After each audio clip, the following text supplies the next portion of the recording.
Hi అండి, welcome to my channel.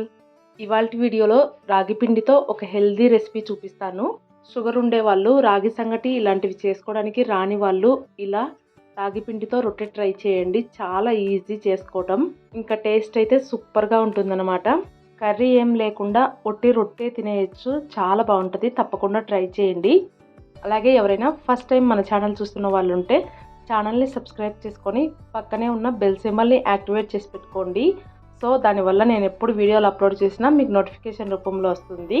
ఇంకా late చేయకుండా రొట్టెలు ఎలా ప్రిపేర్ చేసుకోవాలో చూసేద్దాం పదండి. ఫస్ట్ పిండి కలుపుకోవడానికి వీలుగా ఉండే ఒక వెడల్పాటి గిన్నె తీసుకొని అందులో రాగి పిండిని జల్లించుకోవాలి. ఇక్కడ నేనైతే 2 కప్పులు రాగి పిండి తీసుకున్నాను. ఇప్పుడు అందులోకే ఒక చిన్న ముక్క సొరకాయని తురుముకొని వేసుకోవాలి. అలాగే ఒక ఉల్లిపాయను కూడా సన్నగా తురుముకొని వేసుకోవాలి.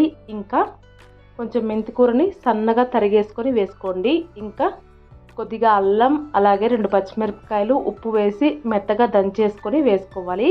అలాగే ఒక స్పూన్ జీలకర్ర కూడా వేసుకొని ఇవన్నీ రాగి పిండిలో కలిసిపోయేలాగా బాగా కలిపేసుకోవాలి. నేను అల్లం, పచ్చిమిరపకాయలు దంచుకునేటప్పుడే ఉప్పు కొద్దిగా ఎక్కువ వేసుకొని దంచుకున్నానండి. ఒకవేళ మీరు అందులో ఉప్పు వేసుకోకపోతే ఎక్స్ట్రాగా ఒక స్పూన్ ఉప్పు వేసుకొని మొత్తాన్ని ఇలా బాగా కలిపేసుకోవాలి. తర్వాత కొద్దిగా నీళ్లు వేసుకుంటూ పిండి మొత్తాన్ని బాగా కలిపేసుకోండి. నీళ్ళు అయితే ఎక్కువగా పట్టవన్నమాట, సో చూసుకొని యాడ్ చేసుకోండి. ఇక్కడ నేను తీసుకున్న పిండికి అయితే చిన్న కప్పుతో 2 కప్పులు నీళ్లు పట్టినాయి. సో దాన్ని బట్టి నీళ్ళు యాడ్ చేసుకొని పిండిని అయితే కలిపేసుకోండి. ఫైనల్గా పిండి మొత్తం కలుపుకున్న తర్వాత ఇక్కడ వీడియో క్లిప్లో చూపిస్తున్నాను చూడండి, ఇలా ఉండాలి.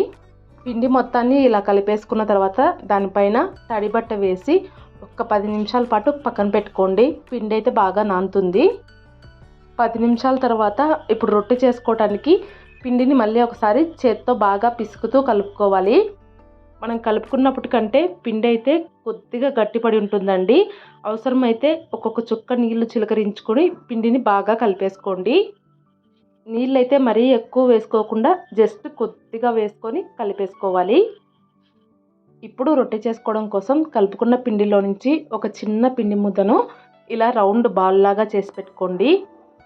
ఇలా మీరు ఎన్ని రొట్టెలు చేసుకోవాలనుకుంటే అన్ని బాల్స్ చేసుకొని పక్కన పెట్టేసుకోండి. పిండిని బాల్ లాగా చేసుకునేటప్పుడు కొద్దిగా మీడియం సైజులో చేసుకోండి. ఇప్పుడు రొట్టె చేసుకోవడానికి బటర్ పేపర్ తీసుకొని దానిపైన కొద్దిగా ఆయిల్ అప్లై చేసి తర్వాత మనం రౌండ్ బాల్ లాగా చేసి పెట్టుకున్న పిండిని అయితే బటర్ పేపర్ పైన పెట్టేసి వీడియో క్లిప్లో చూపించిన విధంగా చేతి వేళ్ళతో నొక్కుంటూ రావాలి.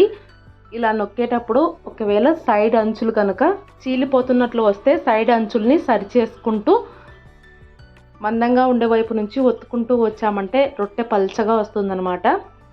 చూస్తున్నారు కదా, ఇలా మీకు రొట్టె ఎంత పల్చగా కావాలంటే అంత పల్చగా చేసేసుకోండి. ఇలా రొట్టె మొత్తం చేసుకున్న తర్వాత పైనుంచి కొద్దిగా నువ్వులు వేసేసి ఆ నువ్వుల్ని పిండిలోకి ప్రెస్ చేసేయండి. నువ్వులైతే పూర్తిగా ఆప్షనల్, కావాలంటే వేసుకోవచ్చు లేదంటే లేదు. ఇలా నువ్వులు వేసుకొని రొట్టె చేసి పెట్టుకున్న తర్వాత స్టవ్ పైన రొట్టె పెనం పెట్టుకొని పెనాన్ని బాగా వేడెక్కనివ్వాలి. తర్వాత ఒక స్పూన్ నూనె వేసుకొని నూనె మొత్తాన్ని ఇలా పెనానికి స్ప్రెడ్ చేసేసుకోండి. నూనెకు బదులుగా నెయ్యి కూడా వేసుకోవచ్చు. ఇలా నూనె వేసుకున్న తర్వాత మనం చేసుకున్న రొట్టెని బటర్ పేపర్తో సహా తీసుకొచ్చి పెనం పైన వేసేయాలి.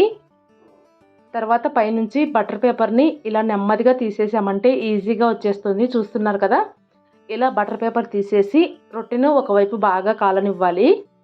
కొద్దిసేపటికి రొట్టె కాలిపోయి పైనుండి తేమ అయితే తగ్గిపోతుందన్నమాట.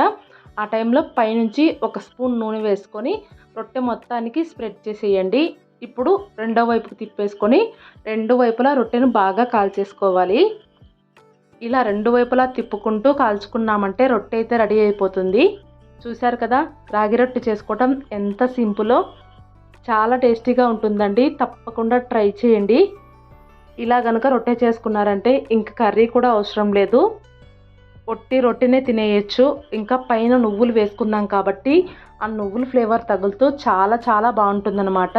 ఇలాగే మిగిలిన పిండితో రొట్టెలన్నీ కాల్చేసుకోవడమే.